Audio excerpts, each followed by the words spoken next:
Cá Entre Nós. Oferecimento. Senac, uma nova marca. A competência de sempre.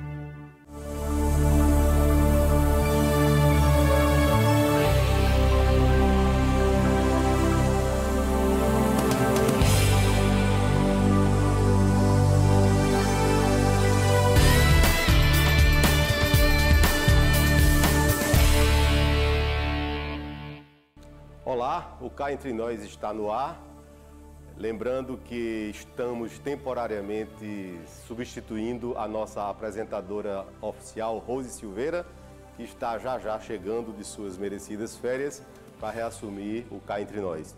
Hoje o nosso entrevistado é o secretário de Planejamento Municipal e ex-reitor da Universidade Federal da Paraíba, Dr. Rômulo Polari. Se João Pessoa crescer, a população de João Pessoa crescer no mesmo ritmo que cresceu de 2000 para cá, daqui a 15 anos, nós teremos 1.020.000 pessoas. A gente vai ficar maior do que Maceió, Natal, Teresina e Sergipe. Não saiam daí, que a gente volta já.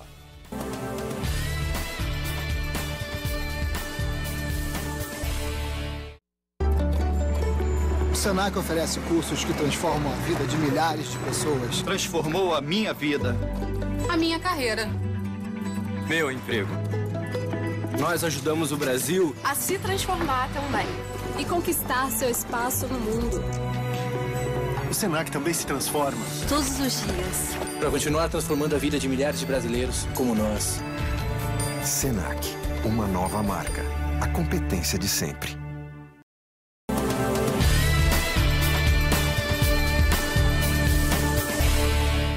E o Cá Entre Nós está de volta. Lembrando que o nosso quadro Parada Obrigatória, depois do programa, está temporariamente suspenso, mas que vai retornar quando a nossa apresentadora Rose Silveira estiver de volta. E também lembrando aos telespectadores que o programa está acessível, neste momento, online, através do nosso site. Com muita alegria e honra, hoje o nosso entrevistado, o Dr. Rômulo Polari, a quem agradecemos a participação no programa, e com exclusividade para a RCTV do Cá Entre Nós. Tudo bem, secretário? Tudo bem, prazer enorme estar aqui com você. Cá Entre Nós, estou muito satisfeito com o encontro. Ótimo. Primeiro, lhe dar os parabéns pela investida aí neste cargo tão importante, secretário do Planejamento Municipal de uma cidade que está explodindo aí em todas as boas qualidades, mas também com seus problemas, como o senhor sabe, todas as capitais hoje em dia. E também agregando a sua vasta experiência no setor administrativo. O senhor vem de um reitorado consecutivo, 2 gestões, né, precedidas por acho que muitos anos na pró-reitoria 8 anos também. Do planejamento também, que é, né, dentro da mesma área. E queremos crer que essa sua experiência vai ser muito benéfica para o município de João Pessoa nessa gestão, se Deus quiser. Aliás, esse cargo é muito importante, assim, porque dizem que é o cargo do pré-prefeito, né? Os que passaram por aqui Então, me conte, assim, desse desafio, como o senhor aceitou, como é que o senhor está disposto para aceitar essa nova fase aí da administração. Pois não, eu deixei o reitorado da UFPB no dia 9/11 de 2013 e no dia seguinte recebi o convite do então prefeito eleito, Luciano Cartacho, para assumir a coordenação do processo de transição do governo anterior para o governo atual. Pedi ainda um prazozinho que eu queria tirar alguns dias de férias, não, tem que ser amanhã. Então, para encurtar a conversa, no dia seguinte, dia 10, eu já estava lá no 2º andar do prédio da Caixa Econômica, deve estar as pessoas já montando uma equipe de transição e me integrei no governo desde aquele momento. Não tinha aspiração de ser secretário, mas posteriormente recebi um convite do prefeito e foi um convite recusado, até pela forma como ele falou. Disse, a sociedade está querendo, você não pode deixar de vir. Então, aceitei com muito gosto. Sei que o desafio é grande. Eu também, não é uma coisa que me amedronta, porque não enfrentei, eu tive a satisfação de administrar a universidade por 8 anos. Aliás, secretário, eu nunca me esqueci que nós éramos crianças e papai era já da universidade e professor. E na época, a eleição de um novo reitor, a nomeação naquela época, né, pelo presidente, exatamente, era um fato muito marcante na cidade. E uma vez eu garoto, perguntei a papai o porquê disso. Ele me disse: meu filho, o cargo de reitor é mais importante do que governador. Inclusive lá vocês têm prefeitura. Tem tudo, é uma organização complexa. E você imagine que naquele tempo a universidade, comparada ao que ela passou a ser nos últimos anos, era uma coisinha pequena, uma instituição pequena. Hoje, nos últimos anos que eu administrei, era uma organização complexa, de grande dimensão, espalhada já em quase todo o estado da Paraíba, uma quantidade imensa de professores, alunos, um orçamento também muito grande, que é o terceiro orçamento do estado, né? O primeiro é o do governo do estado, o segundo é o da prefeitura municipal e o terceiro da universidade, ainda hoje é. Mas assim, muito perto já do segundo, né, com um orçamento muito grande. E também do ponto de vista da importância para o estado, aí o seu pai estava coberto de razão, talvez ela como instituição tenha importância maior do que o governo em si, porque ela prepara o futuro da sociedade, ela vê muito adiante, ela é obrigada a estar na vanguarda, né, do conhecimento, da arte, da cultura, da ciência. Mas o desafio que nós nos referimos também, ele abrange ao momento em que João Pessoa e as cidades brasileiras experimentam, né? Porque o senhor pegou a Secretaria do Planejamento, a Secretaria que é um órgão que direciona a expansão urbana, que é responsável pelo planejamento, o nome já está dizendo, e houve um boom da construção civil, a cidade cresceu demais. Então, uma pergunta é a seguinte: já existem, deve existir, estudos que prevejam o aumento da infraestrutura, né, que hoje é subdimensionada perante esse boom da construção? É verdade, veja bem, João Pessoa, eu sou da área de planejamento de longa data e sempre estou pesquisando na área. Veja alguns dados históricos recentes importantes. Do censo de 2000 para o censo de 2010, a cidade de João Pessoa aumentou 125 mil habitantes. Se você contar de 2010 para cá, João Pessoa aumentou 150 mil habitantes. Não é possível. Recife, neste mesmo período, cresceu 130 mil habitantes.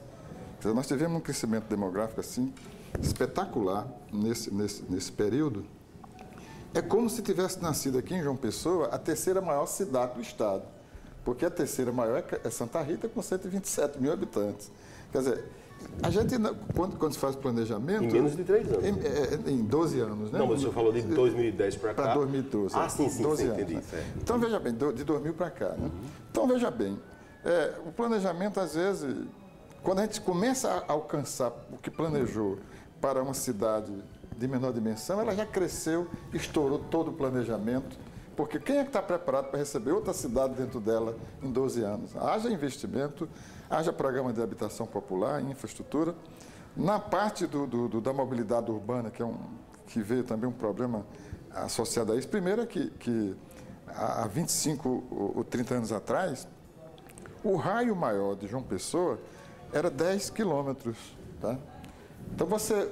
Hoje em dia está com raio em torno, a distância entre os extremos da cidade, 50 quilômetros. Incluindo os bairros periféricos, esses bairros grandes que cresceram. A cidade cresceu, a população cresceu, o crédito fácil e o símbolo que o carro ainda, o transporte individual, ainda representa como símbolo de status, é uma atração imensa, então todo mundo quer ter carro. Né? E o crédito fácil facilitou muito nesse sentido. Então, João Pessoa hoje é uma das cidades no Nordeste, é a terceira que tem a maior relação veículos por habitantes. E se você olhar bem, as vias de mobilidade para transporte são quase as mesmas. Se você tirar a Rui Carneiro, as pessoas que foi alargada numa parte, um pouquinho da Pedro II e a Tancredo Neves, não houve mais nada. Quer dizer, a cidade precisava de uma postura muito mais arrojada nessa questão da mobilidade, que ela cresceu muito, como você bem disse. Agora, o que é que a gente vê hoje? João Pessoa é uma cidade com 750 mil habitantes, Fortaleza tem quase 3 milhões de habitantes. Então, não é razoável que João Pessoa, com 750 mil habitantes, tenha problemas de trânsito, de transporte, que Fortaleza só veio a ter com 2 milhões de habitantes. Quer dizer, faltou, talvez, no passado, aí, um planejamento mais elaborado, mas sempre Ou com essa visão no futuro. No futuro, mas mesmo assim também dizendo que o nosso futuro aqui, ele chega muito rápido, né? Porque, como eu lhe disse, nós de 2000 para cá, colocamos mais 150 mil pessoas em João Pessoa. Recife só botou 125. Quer dizer, está crescendo muito. E eu espero ainda mais que é possível que aconteça, que com essa seca dos 2 últimos anos, o êxito rural, o êxito do sertão para cá, para João Pessoa, vai ser, talvez João Pessoa tenha um crescimento ainda mais forte no curto prazo. Veja bem que o estado da Paraíba, nesse período, cresceu quase nada, mas a capital cresceu muito, porque as pessoas vêm do resto do estado para cá. E quanto mais a política, quanto mais a gente tem educação de qualidade aqui, saúde de qualidade, emprego, moradia, aí é que vem, as pessoas vêm para cá, porque a possibilidade de vir para cá e ter uma casa no programa Minha Casa Minha Vida é muito maior do que em qualquer outra cidade do sertão. Então a gente tem que estar preparado para estar recebendo uma quantidade muito grande de pessoas, como aconteceu nos últimos 12 anos. Vou dizer de novo, nasceu a 3ª maior cidade da Paraíba dentro de João Pessoa nos últimos 12 anos. Não é mole. Muito bom que o telespectador tenha essa informação, porque imagine uma cidade como Santa Rita nascer dentro de João Pessoa em 10, 12 anos. Exatamente. E nós temos apenas 211 quilômetros quadrados da área de João Pessoa. Né? Não é uma cidade tão grande. Né? E a gente precisa ter, aí traz mais responsabilidade para o planejamento urbano. A cidade, você que conhece muito bem o setor imobiliário de João Pessoa, a cidade, sobretudo na orla marítima, ela vai ter um crescimento espantoso no litoral sul agora. Já está, só não vê quem não quer, isso já está acontecendo, né? Então vai ser um crescimento muito grande. Nós temos aí uma área ainda muito grande para incorporar, uma área de excelente qualidade, não é isso? E nós temos que ter a sabedoria de não repetir nessa nova área os erros. Pelo menos tenhamos erros novos, não os mesmos erros antigos que tivemos na área anterior. A gente tem a obrigação de ter um planejamento mais consistente para essa área nova da expansão de João Pessoa. Muito bem. Secretário, vamos lhe pedir uma pausa para os nossos comerciais. Não saiam daí, que a gente volta já a conversar com o Dr. Rômulo Polari, secretário do Planejamento Municipal.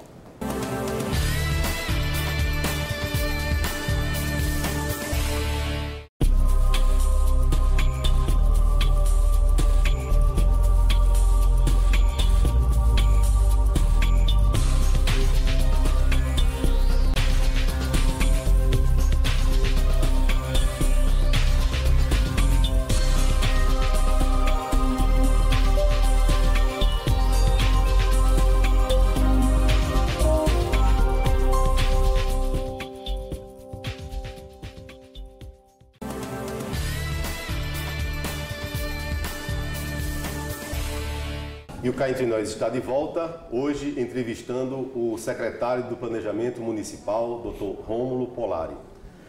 Secretário, no bloco anterior, o senhor mencionou um aspecto muito significativo que a cidade enfrenta, em consequência da cultura do carro, né?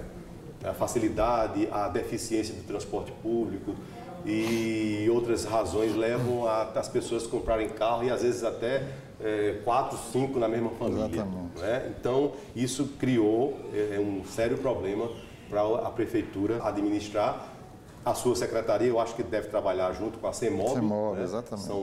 É uma ação conjunta. Né? O que é que se espera para o futuro, em termos concretos, que a gente ouve muito na mídia? É VLT, é bonde, é metrô? O senhor sabe que o Brasil abandonou os trilhos, é uma pena, né? Isso não é só na Paraíba, no Brasil inteiro a gente não tem um trem daqui para Recife. Exatamente. Então isso é lamentável, porque o país tinha tudo para investir na rede ferroviária. Mas o que é que a prefeitura está pensando em fazer para a cidade em termos de transporte público? Olha, nós temos um grande projeto na área da mobilidade, chamado PAC da Mobilidade João Pessoa. É um projeto que tem uma soma apreciável de recursos, são 193 milhões de reais. Isso faz parte daquele famoso PAC do governo federal? Do PAC do governo federal, porque vivendo dos seus próprios recursos, João Pessoa não teria a menor condições de atacar um problema desse. Mas nós estamos já numa fase final de elaboração de projetos básicos para licitação.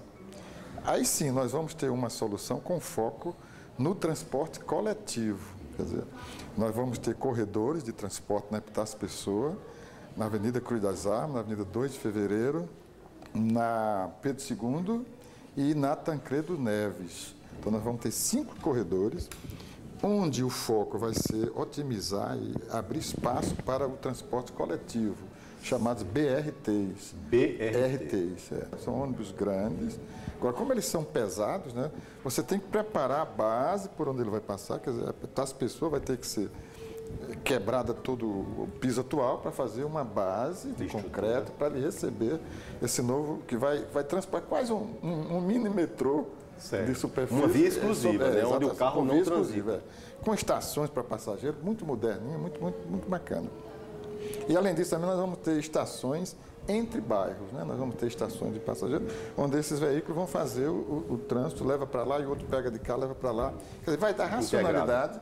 E a gente espera que isso tenha uma qualidade tão boa de conforto e presteza no atendimento, que a classe média faça adesão a esse tipo de transporte. Esse é o foco, entendeu? Vai ter qualidade para ver se a gente atrai esse tipo de solução. Agora, além disso, nós vamos ter também uma estação metropolitana dos transportes leves sobre trilhos, VLTs, que vão começar em Santa Rita Cabedelo. Essa já é uma ação intermunicipal, metropolitana, mas a base da estação vai ser aqui em João Pessoa. Esse VLT é, como se diz, um metrô de superfície? É um metrô de superfície, é um veículo sobre trilho, leve sobre trilho. Não é grandão, mas é superfície, né? E a partir daí, a gente já está discutindo com a CBTU para que não fique só de Santa Rita Cabedelo. Venha também para a cidade em algumas áreas, porque, como você disse, vai racionalizar, você vai levar mais pessoas por unidade de veículo, não é isso? E é o sentido da modernidade hoje, é isso, né?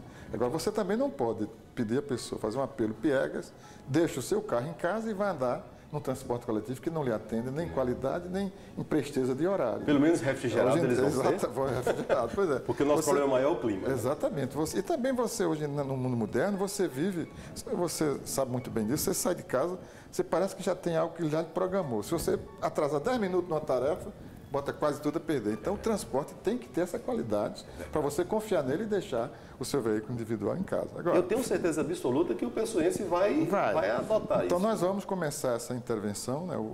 É uma licitação grande, não se faz uma licitação desse valor de hoje para amanhã. Grandes empresas vão concorrer, com certeza, e a gente espera que assim seja, porque a gente quer que venha competência, porque a gente quer um projeto de muita qualidade.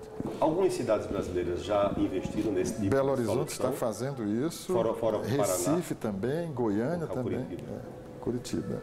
Também, então, né? Essas cidades estão na ponta, né, nessa solução, e na convergência, né, talvez já seja tempo de se pensar uma solução mais definitiva para a questão do transporte de João Pessoa.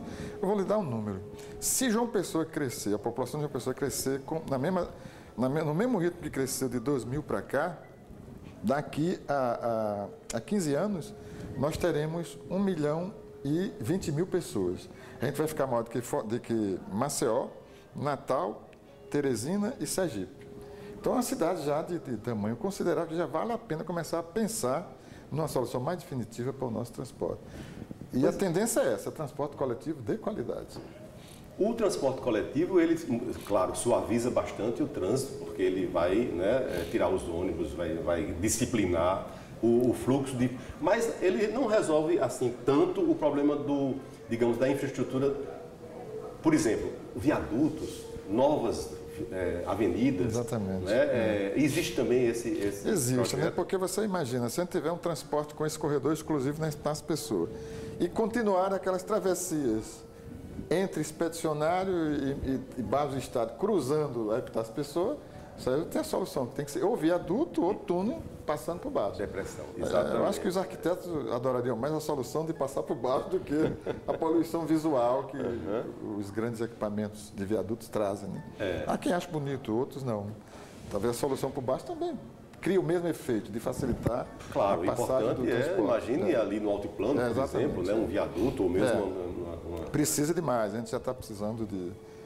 Porque com essa travessia nas laterais da Epitácio Pessoa, nós não vamos ter uma solução de tráfego ali nunca, porque tem sinal demais. ao Rio Carneiro você já vê isso, né?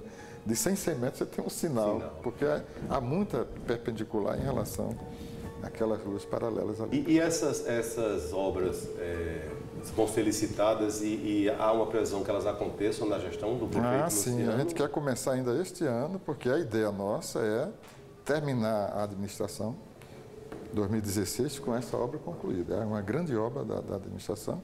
Acho que nenhum prefeito anterior desta cidade teve assim a satisfação de realizar um projeto de quase 200 milhões de reais. Desculpe só atualizando o número, se eu computar agora os 4 corredores iniciais, que era o da Epitácio Pessoa, Epitácio Pessoa, Pedro II, Cruz das Armas e...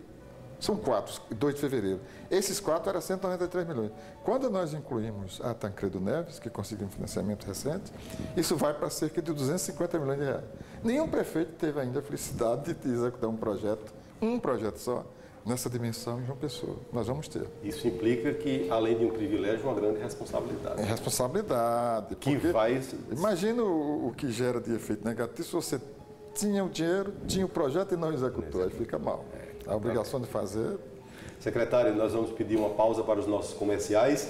O assunto está muito interessante. Não saiam daí que a gente volta já.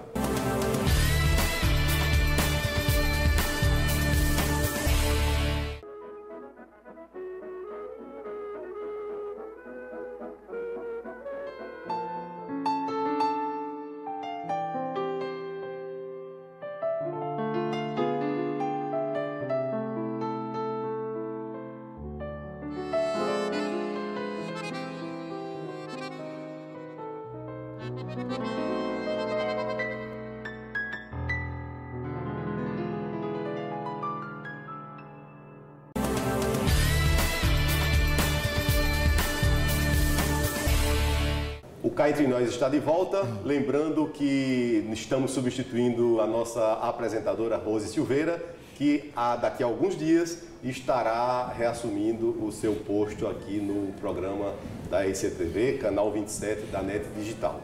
Hoje o nosso entrevistado é o secretário Rômulo Polari, do Planejamento Municipal, e continuaremos nos assuntos interessantíssimos para a nossa cidade, até porque ele está diante de um desafio imensurável, que é administrar uma cidade que está crescendo em 10 anos, o que ele acabou de dizer no bloco passado, o correspondente a uma cidade do tamanho de Santa Rita. Cresceu, na verdade, né, secretário? Secretário, como profissional da construção civil, eu sou arquiteto já há 30 anos, não podia deixar de abordar um assunto que, aliás, vem já da gestão passada. Houve uma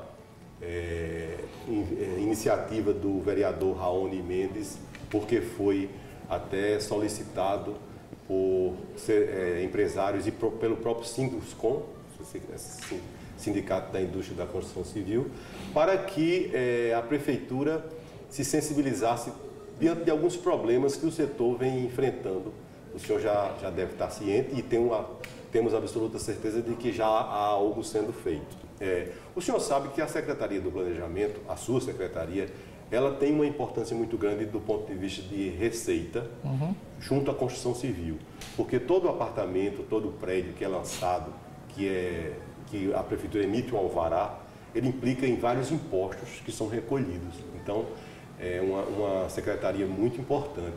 E nós, como arquitetos e os próprios construtores, temos percebido, ao longo de várias décadas, várias gestões, que não houve ainda uma valorização que a diretoria de controle urbano merece ter, né? Assim, de uma valorização de um investimento para que os profissionais ficassem mais habilitados, menos congestionados. Então, a gente pode até associar a esse crescimento da cidade, que, né, a diretoria de controle urbano é a que emite alvarás de construção, né, para novos projetos, novos empreendimentos.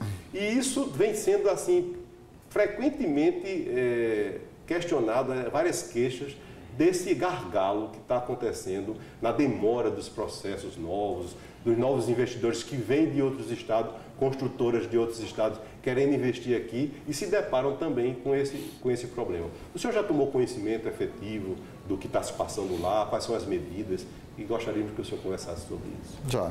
Eu já com quatro meses, né, de gestão aqui, eu já fiz uma visita lá no Sindusconf, uma espécie de mini palestra para ele. Estive lá, foi muito prazerosa, inclusive. Já tive 2 encontros com grupos do Sindusconf, ouvindo porque claro. São parceiros privilegiados e de alto interesse para a administração. Estou plenamente de acordo com você.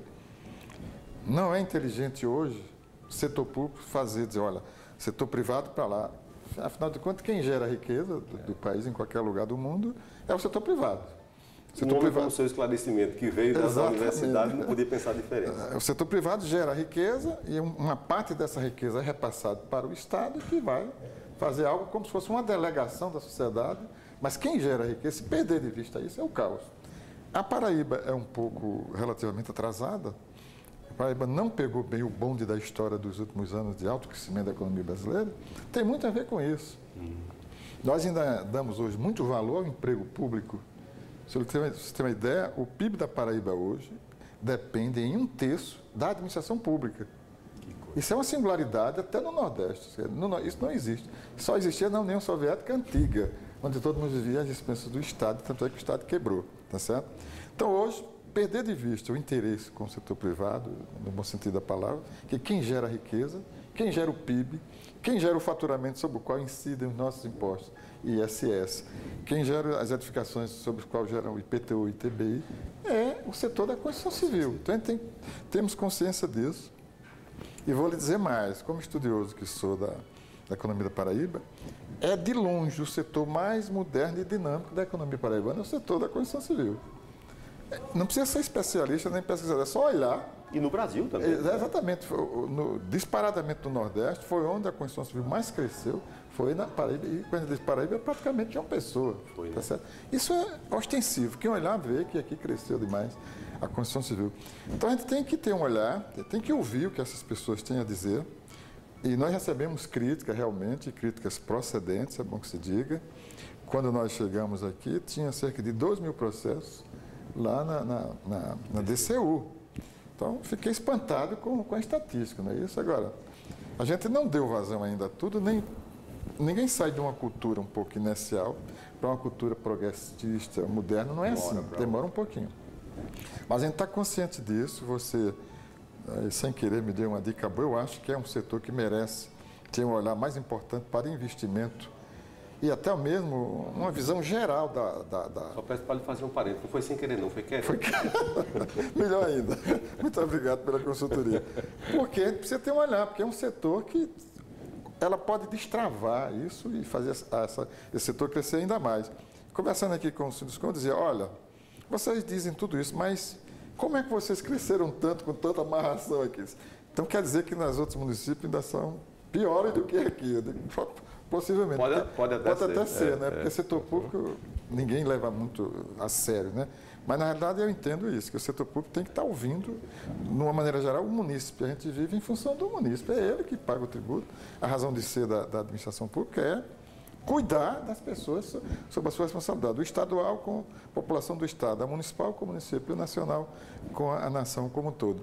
Então o setor da construção civil pode esperar? Não, com certeza. Que nós vamos trabalhar. Virão, né? Vamos trabalhar. No tempo modernizar certo. O setor.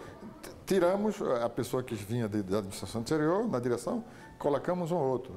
Não deu muito bom na expectativa que nós tínhamos em relação à posse dele e a nomeação dele. Já trocamos por um outro que a gente espera que trabalhe dentro de uma sintonia. Até porque o Edgar, né? Ele já tem bastante experiência. Tem muita experiência, conhece bastante. Tem uma visão pragmática das coisas, que eu acho muito importante, o bom senso, tá certo? Porque a lei diz uma coisa, mas interpretar normas e leis não é tão fácil. Não. Você pode muito bem ter um olhar, uma vírgula ali mal interpretada gera um entendimento diferente. E tem gente que bate o martelo logo na primeira leitura, não é assim. Tem que interpretar melhor o que é que a lei diz, o que é que a norma diz, para não estar prejudicando uma pessoa, perdendo tempo com burocracia. É nessa linha que a gente está trabalhando. Excelente. Vamos pedir uma pausa para os nossos comerciais. A gente volta já, não saia daí.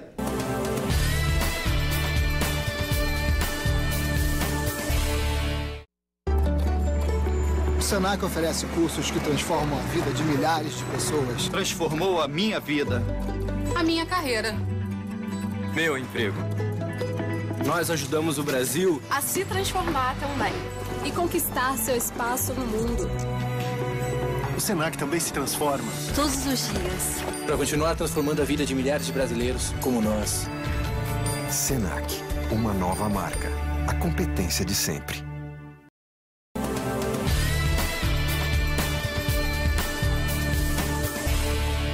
Estamos entrevistando o economista Dr. Rômulo Polari, secretário do Planejamento Municipal e ex-reitor por 2 gestões de nossa Universidade Federal da Paraíba.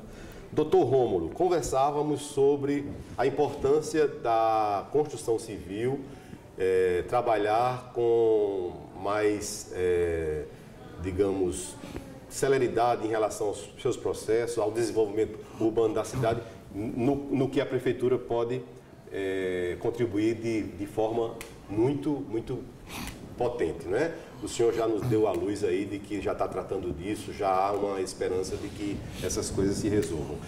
Uma coisa muito importante que caracteriza muito essa ligação é a gente perceber, por exemplo, no fenômeno altiplano, como o poder público municipal tem força e poder para direcionar o desenvolvimento e a expansão urbana da construção civil. Com um simples decreto, a Prefeitura criou um novo bairro, apenas com leis e normas privilegiadas que a sociedade às vezes ignora. Alguns setores ambientalistas se receiam de que aquele bairro venha a ser, né, uma nova Copacabana. Jamais. Isso aí é pura desinformação. Porque a gente sabe que o altiplano foi adensado com índices que nenhum bairro tem, com exigências de permeabilidade de 30% do terreno, com recuos entre edifícios enormes de 20, 30 metros. Então, é um bairro que nasceu privilegiado, né? Mas que no momento em que a Prefeitura resolveu que aquilo ali pudesse ser construído, o setor da construção civil migrou, em poucos anos pipocaram aqueles empreendimentos enormes, né? E que geram a responsabilidade da Prefeitura, porque a infraestrutura vai ter que acompanhar, como a gente já tem visto. Mas a pergunta é a seguinte: inicialmente, o município liberou apenas um trecho pequeno em relação a todo o altiplano. Existem já estudos para que aquilo sofra uma continuidade, a previsão de que seja adensado também o restante? Olha, nós estamos fazendo começamos aqui estudos na mesma linha que o vereador Raoni também está desenvolvendo na Câmara, né? Pensar numa lei de uso do solo urbano, tá certo? Uma lei de uso do solo urbano que certamente vai ter que olhar para a expansão das cidades. A cidade, como eu disse, a população continua crescendo. A gente não pode fechar as porteiras da cidade e dizer, olha, não entra mais ninguém, uma pessoa, continua vindo. Então, se a população cresce, temos que mudar os conceitos, nós temos que ter um olhar para onde é que nós vamos administrar. Como você disse, há um poder muito grande, não só no normativo, como também na orientação dos investimentos, tá certo? Você cria um normativo inteligente e leva os investimentos, você está dando para onde é que você quer que a cidade cresça e se desenvolva. Estou plenamente de acordo com você. Copacabana, se tivesse sido planejada hoje, ela não seria a Copacabana que é hoje. Exatamente. Era uma outra cidade, ela foi fruto de uma outra realidade, quase um século atrás, etc. Hoje em dia, com o conhecimento que se tem de urbanismo, com as técnicas modernas de construção que se tem, seria um equívoco total. Era preciso que não tivesse curso de arquitetura e urbanismo. Hoje nós temos com graduação, mestrado, doutorado, pós-doutorado. O pessoal sabe muito, não é isso? E já é uma experiência muito grande que não se repete mais aqueles equívocos. Você fala, o padrão construtivo do altiplano é uma beleza visual, arquitetônica e ambiental comparada a Tambaú de hoje, comparada a qualquer bairro, mesmo da orla marítima. Então, quer dizer, que esse cuidado já houve. Nada mais razoável do que se a cidade continua crescendo a população. Certamente nós vamos ter nessa parte sul da cidade 300 mil habitantes nesses dias, nessa parte de cá, porque vai crescer muito. A gente tem que preparar a cidade para isso. Não adianta estar amarrado a conceito. Eu tenho dito, a gente está nesse estudo que nós temos, olha, a gente tem que pensar João Pessoa, mas sempre olhando o seguinte, a gente está primeiro no mundo, no século XXI, e depois em João Pessoa. Primeiro está no mundo. João Pessoa não é sozinha, a gente tem que saber. João Pessoa tem Lyon, tem Paris, tem... A gente vê como é que as cidades estão crescendo, e a gente não pode ser uma singularidade... Não. De não acompanhar essa tendência do mundo contemporâneo. Tem que acompanhar. Muito bem. Agora, isso também não tem que levar à destruição do meio ambiente, nem pensar. Porque até hoje você tem como fazer, tem uma maneira de compatibilizar o interesse de uma urbanização contemporânea, humana, bela, né? Integrada, confortável, integrada, entendeu? Nada impede de fazer isso. Então, é nesse sentido que a gente está pensando a expansão das cidades. E isso evidencia exatamente o que o senhor falou, essa atualização do Código de Obras e do Código de Urbanismo, que tem mais de 40 anos. Exatamente. E nunca foi mexido. Nós vamos ter que adequá-lo agora, né? Porque é muito provável que alguém há 30 anos atrás acertasse no normativo que funcionasse plenamente hoje. Já para a época já deixa a desejar, imagina para uma, 2, 3 décadas na frente. Então, a gente tem que estar estudando isso. O Legislativo também está se movimentando nesse sentido. E eu quero crer que nós vamos ter um bom projeto. Vamos já abordar a sociedade, o seu segmento profissional, o segmento empresarial, para trazer opiniões e submeter a crítica. Muito bom saber. Porque ninguém é dono da verdade. Exatamente. Doutor Rômulo, a prefeitura anterior deixou uma marca na cidade muito significativa, a Estação Ciência, a Estação das Artes, né? Com projetos obras de grande porte, né? Até mesmo como o governo do estado está fazendo com o centro de convenções. E a sociedade, a população estava meio desacostumada a essas grandes obras, né? Acho que no governo de Lula e Dilma, essas grandes obras começaram a aparecer com mais evidência. Isso é muito gratificante.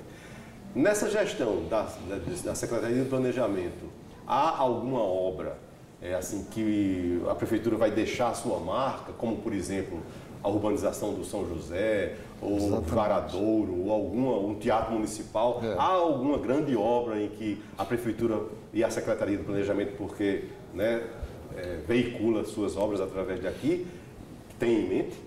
Sim, já falamos de uma grande obra que é a mobilidade urbana, que vai ser um projeto revolucionário, de grande dimensão.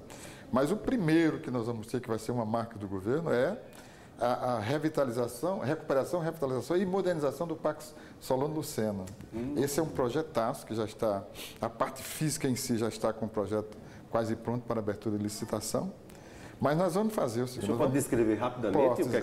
Rapidamente, vou dar um pouco, vou privilegiar, utilizar o seu tempo. Veja bem, nós vamos primeiro preparar a lagoa... Com exclusividade para receber. Pois não, vamos preparar a lagoa da seguinte maneira, ela vai deixar de ter que transbordar água para o seu entorno. Certo. Isso é um problema físico, problema hidráulico, de escoamento de água, que nós estamos fazendo um estudo para resolver isso, de uma vez por todas. Então, preparada a lagoa, ela também vai deixar de receber águas que não seja água de chuva. Então, portanto, se ela receber só água de chuva, a água vai ficar limpa, não vai ter um odor desagradável. Então, nós queremos preparar a lagoa com água limpa, nesse sentido que eu me referi, para receber gente, tá certo? Então, feita essa parte física do projeto, que a gente começa talvez em junho ou julho, nós vamos para a segunda parte, que é a de reurbanização da lagoa. Nós vamos tirar aquela circulação de veículos do anel interno da lagoa, vamos transformar aquilo num grande parque, que maravilha. Algo semelhante ao Central Park. Muito verde. Um pouquinho menor, né? Um pouco menor, muita área de lazer. Vamos arborizar mais, vamos fazer uma coisa linda. Talvez até parques. Vamos ter pedalinhos, alguma coisa de remo, algum esporte desse tipo. Então, essa é a segunda fase. E na terceira fase, aí, que é a de grande extensão do projeto, a gente quer transformar a lagoa também numa área de lazer, esporte, turismo e cultura.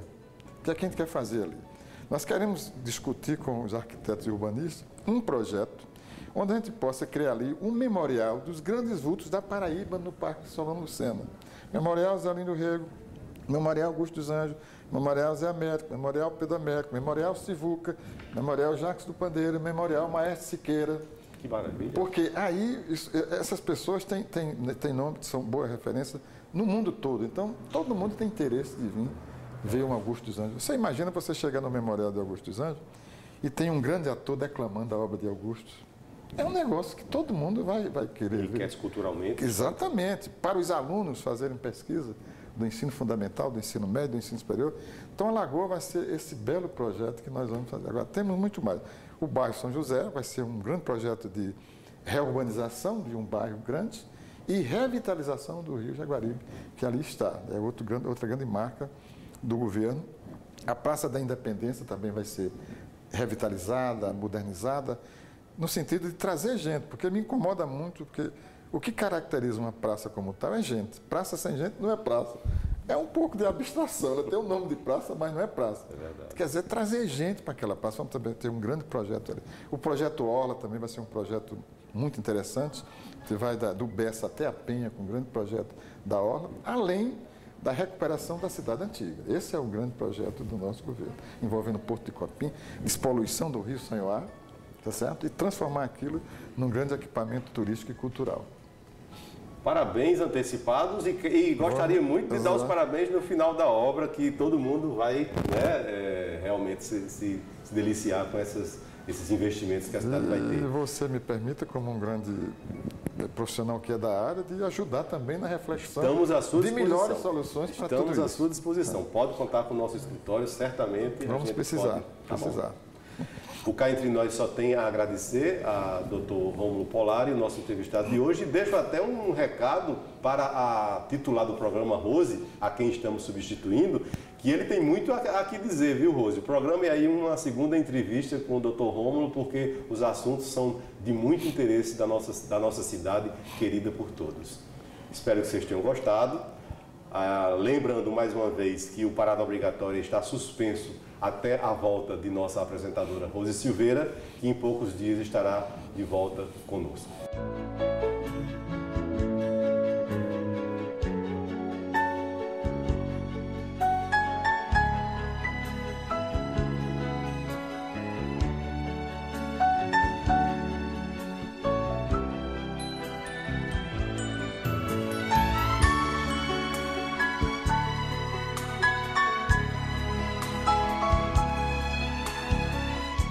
Cá Entre Nós. Oferecimento. Senac, uma nova marca. A competência de sempre.